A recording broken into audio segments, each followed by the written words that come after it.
हम सब ने सुना कि पाकिस्तान और भारत एक वक्त में एक ही मुल्क थे, फिर दोनों आजाद हुए। आजाद है, आजाद रहे। आप लोग इस मुल्क पाकिस्तान में अपनी अपनी इबादत गाहों, मस्जिदों या मंदिरों में जाने के लिए और फिर हर एक ने तरक्की के बड़े बड़े ख्वाब देखे। लेकिन 75 साल गुजरने के बाद भी आज ये दोनों मुल्कों के करोड़ों लोग गुर्बत की जिंदगी गुजार रहे हैं। कभी सोचा है क्यों?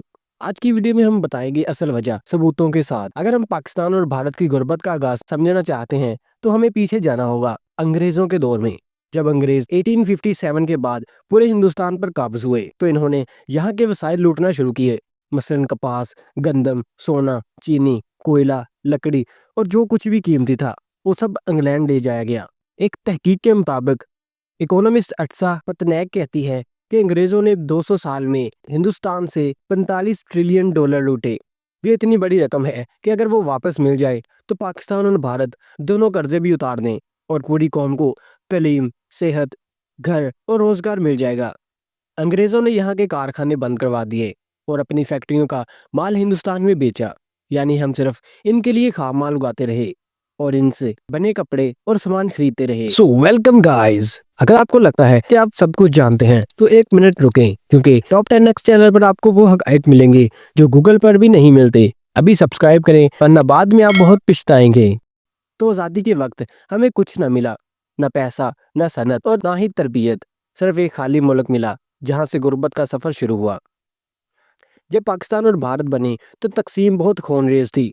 तकरीबन 15 लाख से जायद लोग मारे गए, 1 करोड़ से ज्यादा लोग बेघर हुए, हजारों गांव जलाए गए, कई कारोबार खत्म हो गए, लाखों लोग हिजरत के दौरान सब कुछ खो बैठे। पाकिस्तान को तो कुछ भी नहीं मिला, न पैसा, न ट्रेनिंग याफ्ता अफसर, न फैक्ट्रियां और न ही सनत। बरसगीर की सबसे बड़ी इंडस्ट्री लाहौर और अमृतसर में थी। इनमें से ज्यादातर भारत के हिस्से में चली गईं। पाकिस्तान ने शुरू में ही पैसों के लिए भारत से कर्जा मांगा, जो भारत ने रोक दिया। यही बात दोनों मुल्कों में दुश्मनी की बुनियाद भी बनी। इस दुश्मनी ने हमें तरक्की की बजाय लड़ाइयों, जंगों और नफरत में धकेल दिया। और जब कौमें लड़ने में मसरूफ हों तो भूख और गुर्बत बढ़ना फितरी होता है। आज़ादी के बाद दोनों मुल्क को नए सिरे से निज़ाम बनाना था, लेकिन बदकिस्मती से सियासत ने सब कुछ बर्बाद कर दिया। पाकिस्तान में आज तक कोई वजीर आजम अपनी 5 साल मुद्दत पूरी नहीं कर सका। फौजी मार्शल लॉ, अदालती फैसले और सियासी इंतकाम ने मुल्क का सिस्टम बर्बाद कर दिया। भारत में भी करप्शन है, लेकिन वहाँ के कुछ अदारे जैसे सुप्रीम कोर्ट, इलेक्शन कमीशन अभी भी किसी हद तक काम करते हैं। लेकिन पाकिस्तान में ब्यूरोक्रेसी, पुलिस, अदलिया, करप्शन और सिफारिश से बढ़ चुके हैं।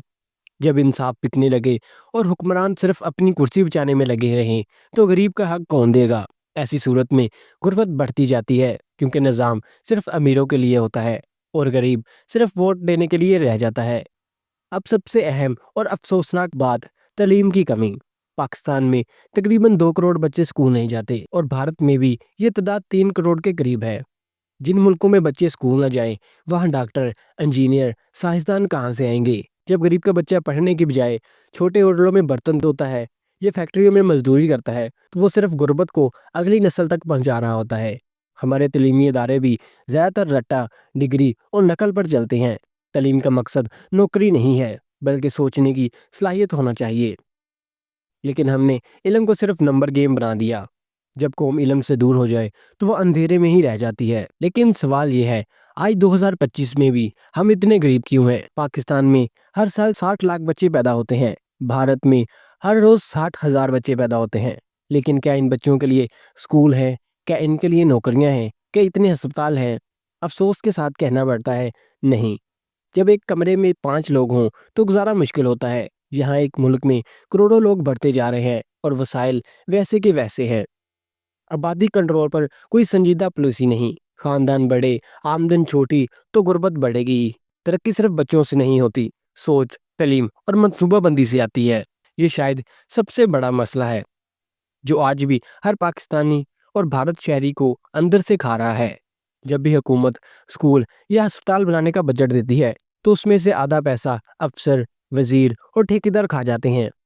ट्रांसपेरेंसी इंटरनेशनल के मुताबिक पाकिस्तान 2023 में करप्शन में दुनिया के 133वें नंबर पर था और भारत 93 नंबर पर। رشوت، سفارش، سفارش، رشوت، یہی ہمارا سسٹم ہے۔ غریب آدمی انصاف لینے جائے تو اس سے بھی پیسے مانگے جاتے ہیں۔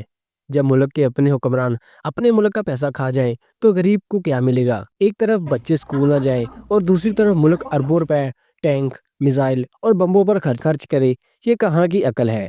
پاکستان اپنا 18% بجٹ فوج پر خرچ کرتا ہے۔ بھارت بھی تقریباً اتنا ہی۔ 2023 میں بھارت دنیا کا تیسرا بڑا اسلحہ خریدنے والا ملک تھا۔ SIPRI کے رپورٹ کے مطابق اگر یہی پیسہ تعلیم، ہسپتال اور ٹیکنالوجی پر لگتا تو آج ہم کہاں ہوتے؟ لیکن افسوس، ہم نے دشمنی میں ترقی کو پیچھے چھوڑ دیا، اور نتیجہ کیا نکلا؟ غربت، بھوک، نفرت اور دشمنی۔ مذہب انسان کو انسانیت سکھاتا ہے، لیکن ہم نے مذہب کو ایک ہتھیار بنا لیا۔ پاکستان میں شیعہ، سنی، احمدی، بریلوی، دیوبندی جھگڑے، نفرت اور قتل عام ہے۔ یہ سب معمول کی بات بن چکی ہے۔ بھارت میں ہندو مسلم فسادات، گو رکشا کے نام پر قتل اور اقلیتوں پر حملے، ان سب چیزوں نے قوم کو اندر سے اندر توڑ دیا۔ جب قوم تقسیم ہو جائے تو کوئی بھی حکومت مضبوط فیصلے نہیں لے سکتی۔